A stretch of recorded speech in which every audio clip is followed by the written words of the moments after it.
Chijioke had always believed that love knew no boundaries until reality proved him wrong.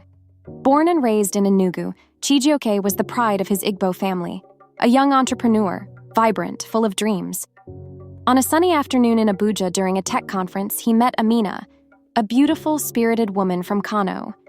Their connection was instant, like two old souls finding each other again. Despite coming from different worlds, Igbo and Hausa, Christian and Muslim, love bloomed effortlessly between them. They laughed through differences, learned each other's languages, shared spicy jollof and suya at midnight. They were inseparable. But back home, their love was a scandal. Chijioke's parents had already arranged a bride for him, a girl from a respected Enugu family. "You cannot marry a Hausa girl," his father thundered. "She is not one of us. Our traditions matter." Amina's family wasn't any kinder. Her elder brother called Chijioke an infidel who would stain their bloodline. They fought, they pleaded, they cried. But no one listened. One night, under a velvet Abuja sky, Chijioke said, "Let's run away. I choose you, always." Trembling, Amina nodded. They packed what little they had and moved to a small, cramped apartment in Gwarinpa, Abuja. It wasn't much: peeling walls, a leaking tap, and a mattress on the floor. But to them, it was paradise. Until betrayal crept in. Chijioke's childhood friend Obiora, who had helped them settle, saw their happiness and grew jealous. One evening, he accidentally revealed their location to both families, thinking he was saving Chijioke from a mistake. Within days, angry relatives stormed Abuja, dragging Chijioke into family meetings and threatening to disown him.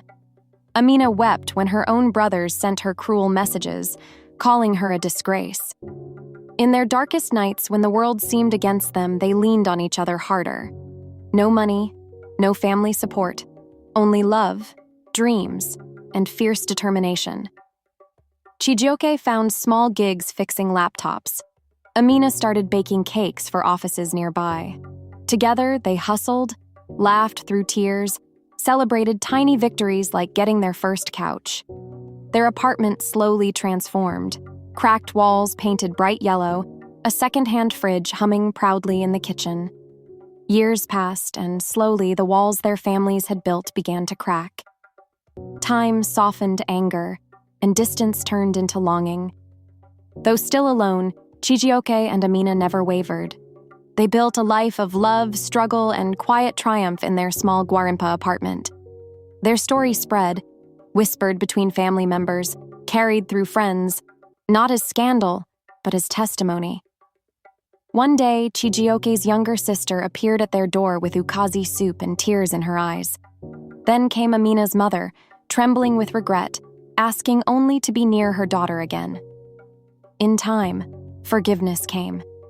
Under a warm Abuja sunset, Chijioke and Amina renewed their vows in a simple sacred ceremony. They stood surrounded by the very people who once turned them away, now witnesses to a love that endured. Love is not about where you come from, they say. It's about where you're willing to go, together. The end.